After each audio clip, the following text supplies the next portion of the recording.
Good morning, ladies and gentlemen, and welcome to the show. I'm glad to have you guys here on this Friday the 26th of July, 2024. Thank you for tuning in. The world's playing with fire, and I'm very serious here. All commerce now is switching over, and most all of it, a good chunk of it anyway, is being done online with different forms of credit. Visa, that's a big one. And then there's other forms of credit. There's debit cards and everything else. And cash is not being used, but just a trickle. And what cash represents in the system is minuscule compared to all the transactions that are being done on a daily basis through the internet. And this is basically how we function now. And we've changed very quickly over the past, since about year 2000 until now, which is a very quick change considering for thousands of years we used to do things on a one-to-one basis, no third party. And so all these transactions and everything that are being done online, that's all of our represents now probably 99.9% of our commerce. We've switched over that quick and is done electronically. Cash is a system that's very hard. Back during World War II, we had the cash system, and it's very hard for the enemy to do anything to disrupt that because it's a one-to-one transaction. You pull the dollar out of your pocket that's real, it's paper. You hand it to the other person, and there's no third party. In all of these transactions, that are done online, and massive amounts of them, they're all third party. In other words, you don't realize the third party because the transaction happens at the speed of light across the internet, but you put your debit card in or whatever to pay for something, this online transaction, and there's a third party involved. The third party is either your bank or the company that's verifying the transaction, and they have to okay it, green light it, right? But they do that electronically across some 500 cables that are stretched across the ocean. Now, in World War II, we weren't vulnerable that way because we had a cash system and there was no third-party transactions or any of that kind of thing. Now, what happens if we go to war? I know that preliminary to war, before war, like the period that we're in right now, they do sometimes get hackers and stuff like that, and everything. But those 500 cables that are in the ocean are still carrying your transactions and verifying them across the internet. Now think about this for a minute. They're telling us very explicitly that probably within the next 2 years or so, or 3 years, that we're probably going to be in a full-scale world war. Right? And everybody thinks world war, they think, oh, the nukes are going to come and everything's going to be... Not necessarily. They are... The powers that be know that if they pull the nuke card big time, that they'll blow the world up for themselves as well. But that's not going to stop them if they enter into a third world war from countries from sabotaging other countries by doing things like you got things like gas pipelines and things like that they blow up. Infrastructure that they blow up, trying to damage the other country. When you get in a big exchange, like a big war, a third world war, this would be off the scale, off the charts. And do you think they don't know about those 500 undersea cables that carry all the internet to the West? And the West is only able to function because of those internet cables. I see it in my mind as when real war breaks out, and I'm talking about not just these proxy battles and stuff that's going on right now, like in, where it's not really direct confrontation between superpowers, But I'm talking about when you get direct confrontation between superpowers, then there's the old saying, the gloves are off at that point. And now they're telling us, hey, 2 years from now or 3 years from now, we could be in a all full-out scale. Well, but we've put all of our eggs in one basket as far as finance is concerned, as far as, commerce. How can you have a structured society if you don't have commerce any longer? And we've put all of our eggs in this one basket of electronic commerce, which is vulnerable in the case of war. I see this as a huge problem. Huge problem. You want to know what kind of problem? Well, your electrical companies and stuff that supply your grid, they're part of the commerce system. I mean, they only function if they... And so are all the telecommunications companies. They function from week to week, month to month, on a payment schedules. They have to pay their employees. They have to... Everything runs on commerce. And if you shut commerce down, say they cut the undersea cables and they shut commerce down, the whole system just collapses then on itself. And it can happen overnight. That's the sort of thing when it's just like, it's just like when you have a shutdown in the system that's just sudden. You go from being able to do commerce, the cable gets cut, and then you're not able to do commerce. It happens almost instantaneously. And you say, well, who would cut the cable? Well, in my mind, I'm thinking, hey, we get into a full-scale war, probably the Russians or Chinese would be the ones who cut the cables. And how do you get them repaired? A 3,000 mile long. You ever drove across America? Imagine a cable that's as long as America. And you don't know where the disruption's even coming from. And it's up because it's under the ocean. You gotta find out where first. Weeks could go by before you even find out where the cable's been cut. Especially if everything's down and not just the commerce, not just commerce relies upon the internet, but everything we do now relies upon the internet. Well, you say, well, what about space? What about our internet from space? Well, yeah, they are switching over to that.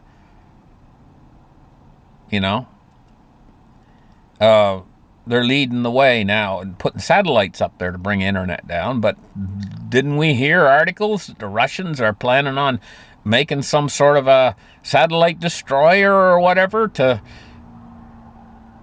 And what about what's going on with the nuclear weapons right now? They're building them as fast as they can. In the next 2 years before this war breaks out, maybe they could double the amount of nuclear weapons that they have as well.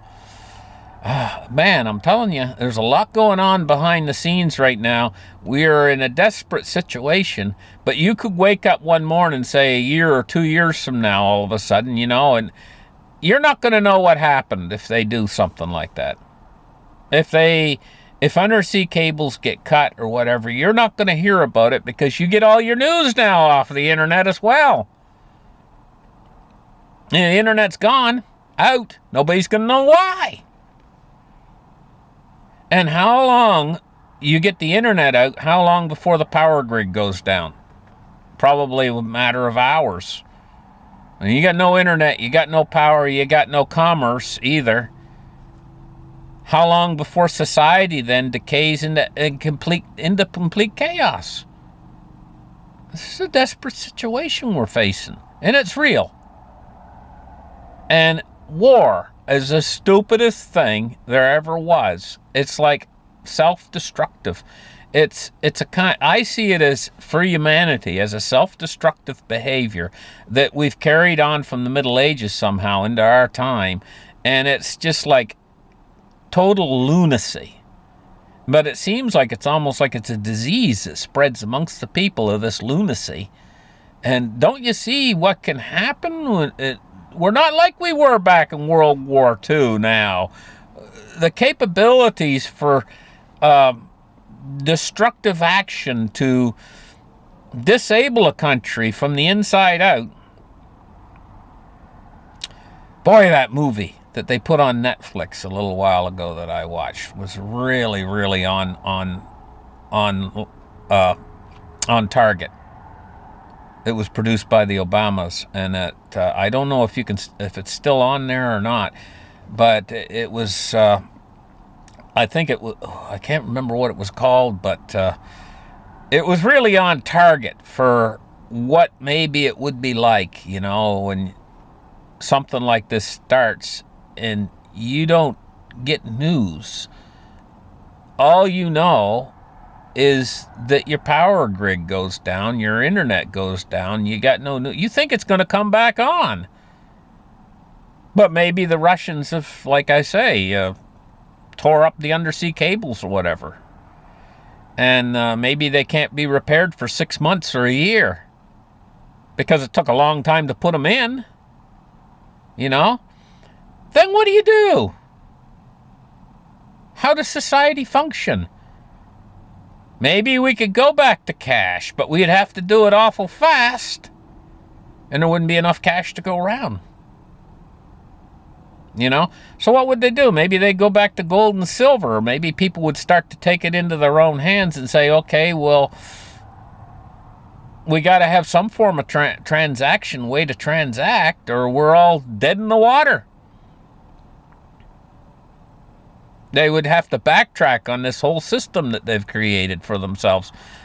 And what I've been pointing out about this system, and I've been pointing it out, and why I'm going on and on about this is because it's so important to you, your children, everybody out there, that to realize that this system that we've created for ourselves has no redundancy in place to protect us from it.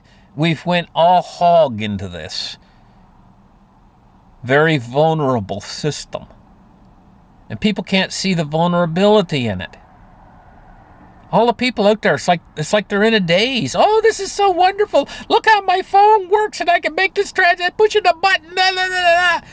And cash used to be so slow, I had to drive all the way across town to deliver this money to the zone. Now I can just push the button on my phone. Look at this, great. It's great until it's not. Until it doesn't work.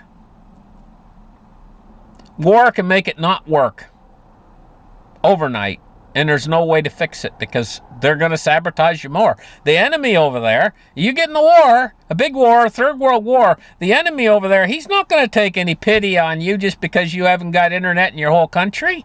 He's going to try to knock it out even more because he sees that as your point of vulnerability. The best thing would be not to get in the war in the first place. And for the people out there who are gung-ho, they don't realize just how we've created a system that can be so easily, by the enemy, sabotaged. And I guess the same works vice versa for them. Because if they did that, then this war might evolve into something, not so much nukes. It might evolve into something that's more like what I'm talking about. They're trying to take out your most vulnerable position, a position of weakness, which would be your new electronic everything that you love so much. Because it's so easy to knock that out for the enemy. That's the big point of vulnerability. At any rate, I've rambled on about this a little bit, but the only reason why is because it's so important and nobody seems to be able to see it. It's vulnerable not just to the enemy, what they've created, this Frankenstein monster of a system that they've created for themselves, and they've went in all hog into it, and they've never really thought it out. I don't think they've really thought it out. It's just that it's so tempting and so quick and so easy. I don't think they've thought it out properly. At any rate, we're going to get in there and take a look at what's happening in the world now that I ranted a little bit about that. But it's the danger level. For you just waking up some morning and everything being dead in your world. My world too. Like, it's not like it's going to not affect me. It'll affect me very adversely. I mean, my whole thing is, my whole working is getting online and stuff, and everybody's the same way. We've got to have this now. I mean, without it, what are we going to do?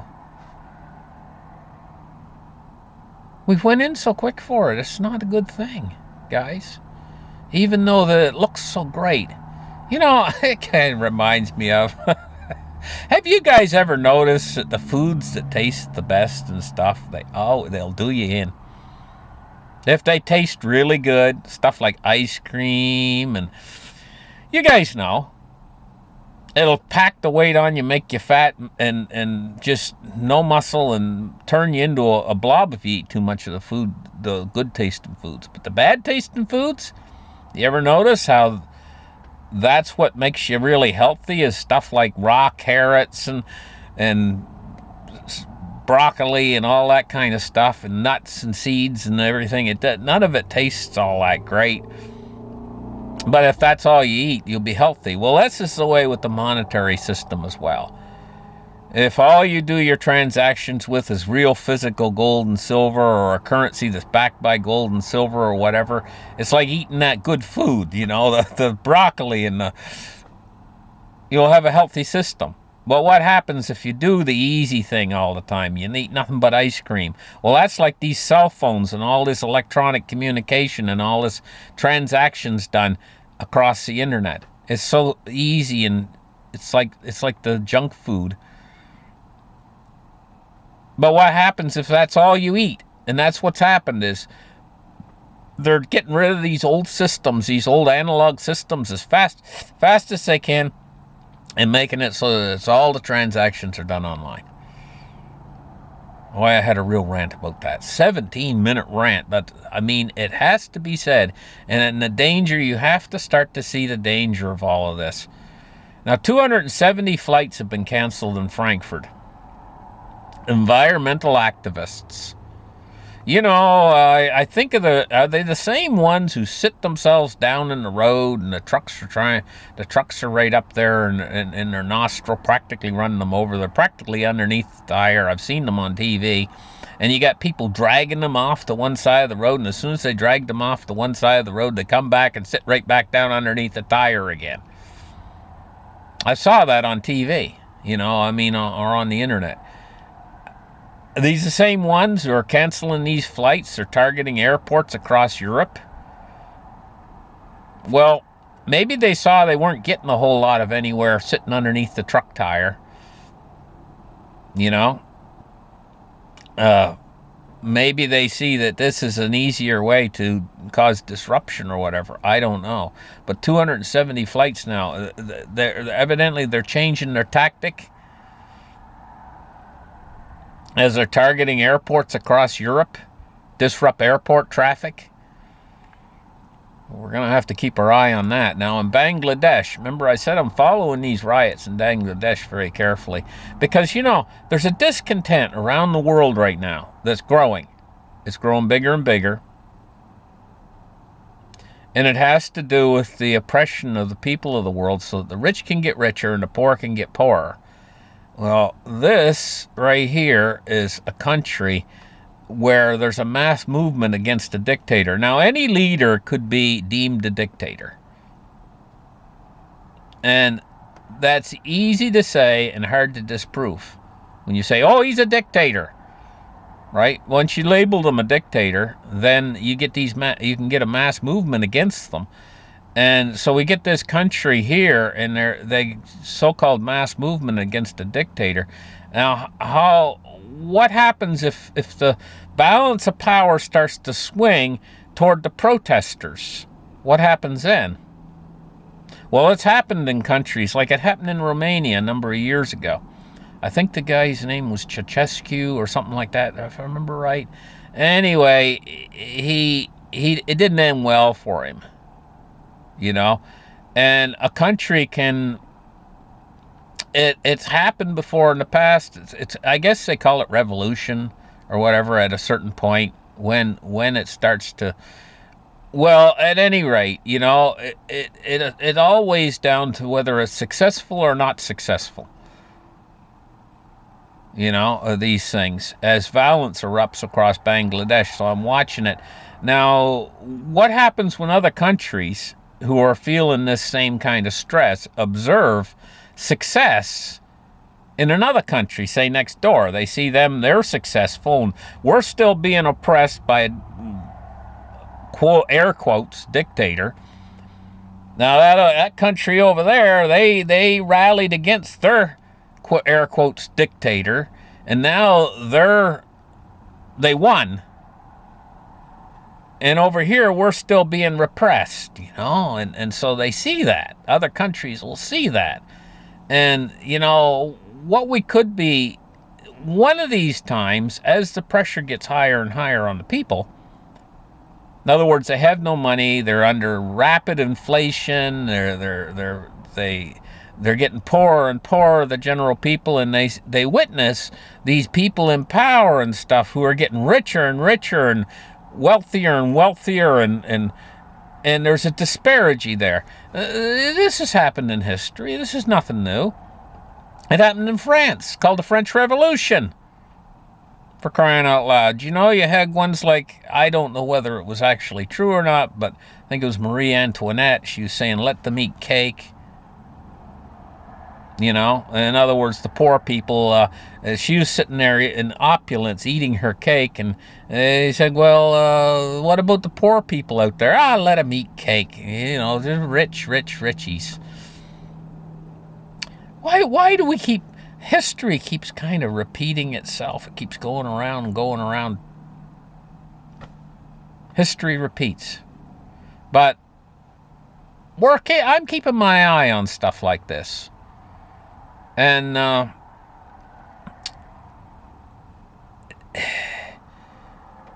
these movements, and see what happens in Bangladesh. Now, Barack Obama and Michelle Obama endorsed Kamala Harris, giving her expected but crucial support. So you can almost bet on it that Kamala Harris is going to be the person running against Trump. I'd almost bet on it now that I see this. That's what looks to me like they're setting up for. Kamala Harris against Trump in the next 4 months. The big elections coming up in the United States. So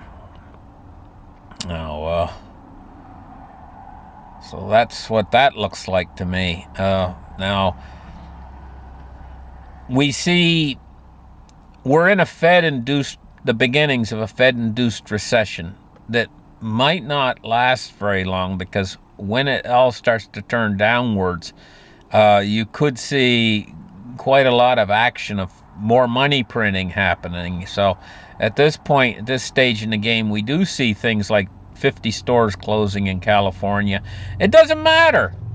They could close all the stores in America everywhere, and everybody could be out of work as long as Wall Street's doing good. It just makes them richer and makes all of us poorer. And they don't care. And so this squeeze is going to continue. It's going to continue.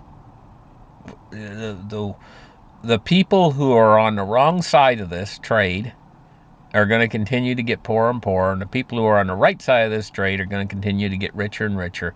And eventually this is going to blow up somehow. You just can't have it. You just can't have 99.999% of the people out there who are languishing. And they're looking over there, and there's this guy sitting up on his ivory tower getting richer and richer, going in the opposite direction. He becomes in the end like an omnipotent God, and everybody else is just serfs and waifs. It just can't go that way in the end. In the end, something's got to break. Something's got to break in all this. But and so the Fed, they're going to try to pump the money out there and keep Wall Street doing good. This is going to make more inflation. And so what you'll see the markets go higher and higher. The people getting poorer and poorer, you know?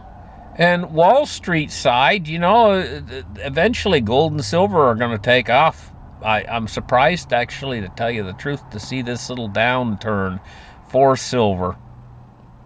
And we're going to take a look at that in just a second.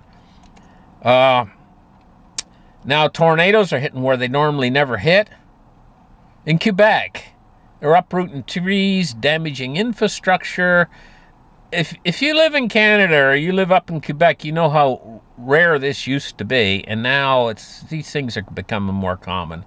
Look at that truck flipped on its side, Tornado overturned a semi-trailer truck on Matt Boulevard in Brossard, Quebec on Wednesday. Well, I mean, that wouldn't be unusual to see that happen down in the Midwest someplace, like Kansas or someplace, but in Quebec? Well, that's why it's in the news. Now, silver's down 2 cents today. It's $27.80.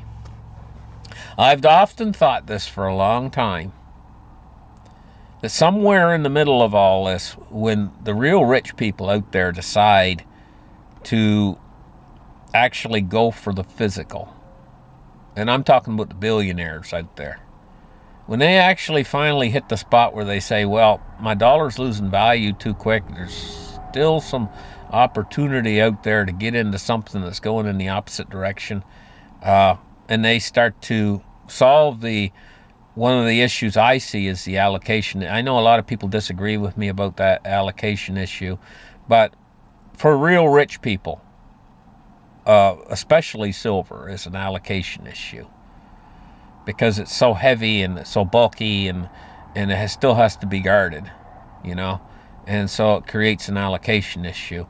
But there's so little out there that ultimately I see silver going to 4-to-1 to the price of gold, and gold ain't going to be where it's at now when that happens. Can you imagine 4-to-1 silver, 25% of the price of gold? That's where I see it going. It's going to overshoot the old ratio, I think, by a little bit when it finally does it. But this is going to become so rare, and they have to have it for electronics and stuff. It's going to become so rare in the end. Don't think this solar panel thing's going away. It's increasing. Of course, they could find new ways of making solar panels after a period of time. But still, by the time that happens, silver's not going to be like it is right now. This stuff, sooner or later, this stuff's going to start to run into real short supply or shortage. And we're going to see the price just explode. And you're going to see, when that happens, you're going to see companies out there trying to allocate for their businesses. And they're going to try to allocate like a 6-month, a year supply, 2-year supply, so that they don't run out. That's all right. The other company runs out of silver and they can't make their stuff. But we're not going to run out, they'll say, and we're going to go out and buy it at any price we have to pay, because, hey, we'll just pass the price on to the consumer. So you really believe people aren't going to buy their cell phone? And right now it takes 60 cents worth of silver or something to make a cell phone. Let's say the price goes up 10 times and it runs up to $6 instead of 60 cents. It costs $6 for the silver inside the cell phone. You really think people aren't going to buy the cell phone because it's $6 more? Well, you know how the companies work. They'll just charge the consumer $50 more. They pay an extra $6 and they'll charge you $50 more. And everybody will continue to buy the cell phones with the new price, and that would make your $270 silver. If it went up 10 times.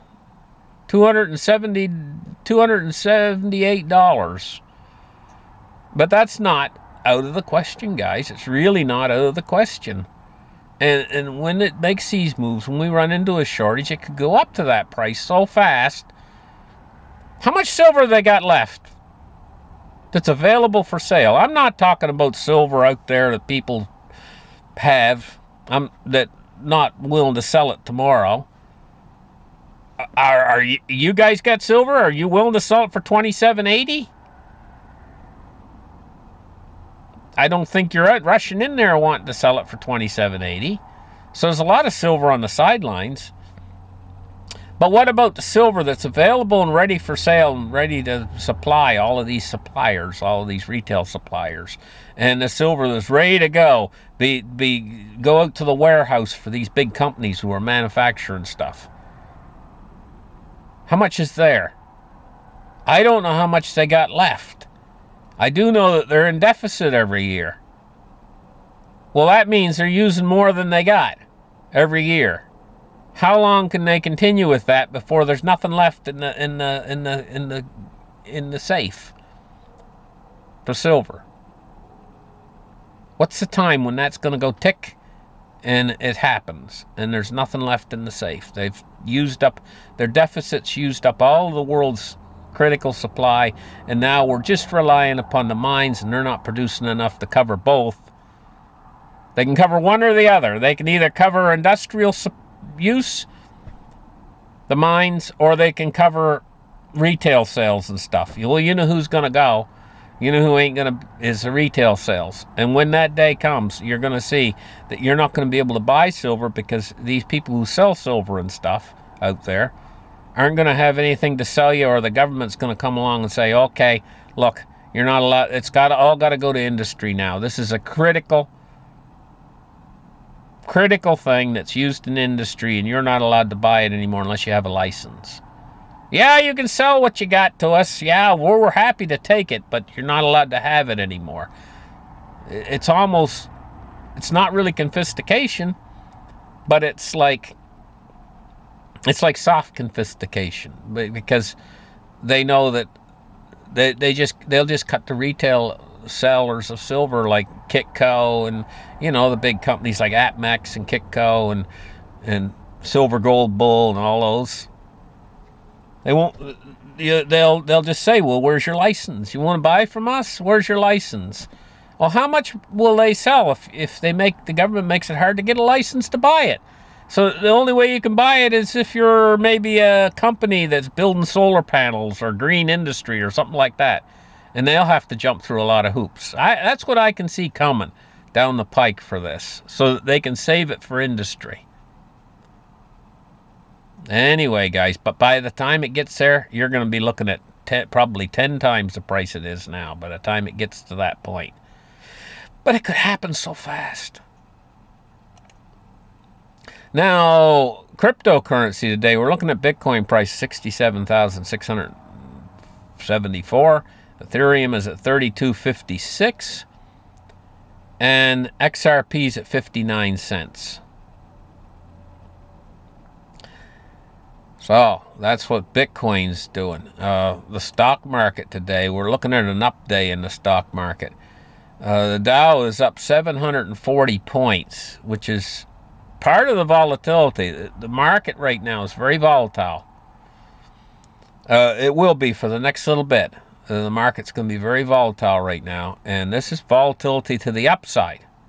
740 points. So you might see it drop 600 tomorrow.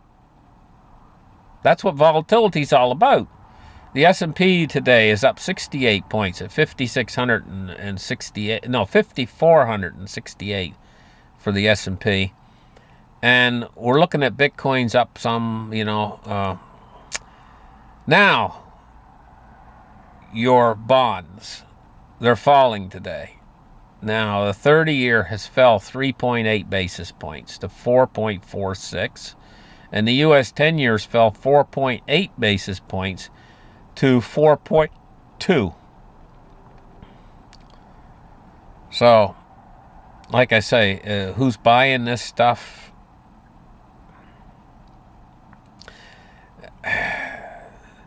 This is the biggest scam out there, and I'm not going to get into it today because this show's getting kind of long, but this is the biggest scam out there I consider is selling what's called treasuries. Now, I wouldn't consider it a scam if the governments weren't so deep into debt. If there was a possibility of solvency, in other words, the government being able to pay off the debt, then I'd say, hey, this might not be such a bad investment. But being as the government's in debt, they're deep in debt, they're getting deeper in debt all the time. To me, it's like a scam, because you're buying bonds into a defunct corporation, a corporation that basically, that's what the government's like. It's like a giant corporation. And if they're in the red, and they're never going to get out of the red, and they're going to go deeper and deeper and deeper into the red, until in the end there's some sort of a time in the future where they can't service that debt. That's where it all blows up, is when they can't service the debt any longer. In other words, they can't make the interest payments on that debt. It all well and fine right now, because they can make the interest payments. But it gets so deep in the end that they can't make the interest payments. And that's where we're headed. It's probably a little ways out there yet before they get down to that point where they can't make the minimum interest payments on the outstanding debt, the United States debt, because in other words, it's too far gone at that point. But it can't go any other direction but there. It's going to keep getting bigger and bigger, the national debt, until it gets to the point where they cannot make the minimum interest payments to pay on the debt. And it ain't helping things, raising the interest rates, because that makes the payments bigger. Now, 104.3 on the US dollar index, and it's fell 4 basis points. Thank you guys for listening to my show. You guys have a great afternoon, and we'll catch you guys in the next episode. Bye-bye.